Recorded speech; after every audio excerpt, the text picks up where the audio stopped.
주님께서 여러분과 함께 루카가 전한 거룩한 복음입니다.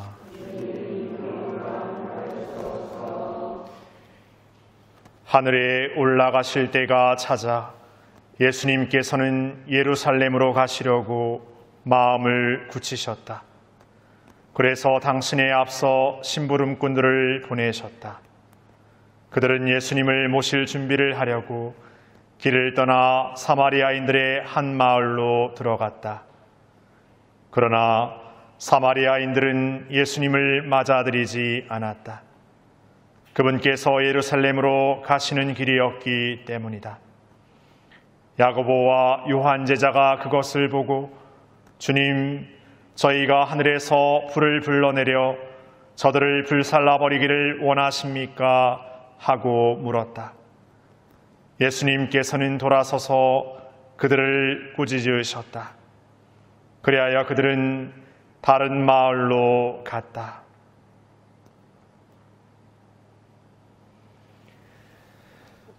주님의 말씀입니다.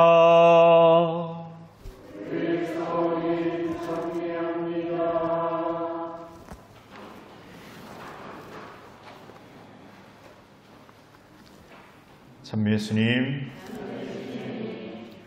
오늘 우리가 듣는 루카복음은 이제 예수님의 본격적인 예루살렘을 위한 상경기, 예루살렘을 향하는 여정의 그 출발을 알리고 있습니다. 이제 드디어 예수님께서 제자들과 온 인류 모든 이들에게 보여줄 그 십자가, 죽음과 부활의 그 영광을 이렇게 알려주시는 그 시작을 알리십니다. 그런데 그 시작에 오늘 사마리아의 한 고을은 예수님의 일행을 받아들이지 않습니다. 이를 보고 제자들은 그 마을에 불을 불러내려서 불살라버리기를 원하십니까? 하고 끔찍한 저주의 청원을 드리기도 합니다. 그러나 예수님은 오히려 그들에게 꾸짖으시며 그 제자들의 어떤 말을 막아섭니다. 그러나 오늘 여기에서 우리는 예수님의 일행을 받아들이지 않는 이들이 과연 사마리아인들인가? 아니면 예루살렘으로 향하는 그 십자가의 여정에서 도망쳐버리는 제자들이야말로 예수님을 막아서는 자들은 아닌가 생각해 보게 됩니다.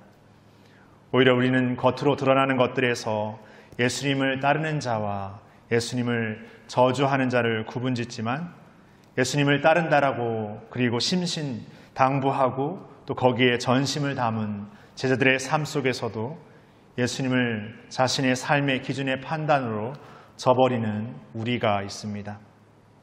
우리에게 필요한 신앙의 만큼, 우리의 필요한 은총의 만큼만을 바라고 거기에 예수님 하느님의 뜻을 쫓는 진정한 신앙의 삶은 어딘가 모르게 도망쳐버리고 맙니다.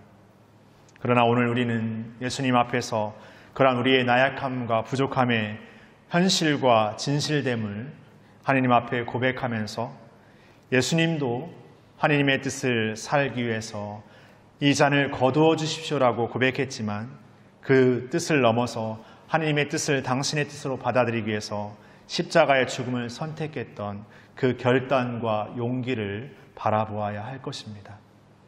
바로 우리는 예수님을 통해서 그분에게서 일어나는 용기의 은총과 희망의 그 보여주시는 그 사랑의 은총을 기억하면서 우리의 삶의 자리 안에서 그냥 겉으로만 드러나는 신앙의 어떤 보여주기식의 삶이 아니라 더욱 진정한 우리의 삶의 여정 안에서 우리에게 일어나는 어떤 고통과 어려움이 예수님의 어떤 은총과 하느님의 어떤 사랑을 받고 있음과 없음을 구분짓는 잣대가 아니라 어떠한 고통과 어려움 속에서도 하느님께서 분명 어느 우리의 삶 그 모든 것에 일어나는 은총과 부르심을 우리에게 주고 있음을 기억하면서 다시금 예수님과 함께 예루살렘을 향한 우리의 여정을 시작해야 할 것입니다.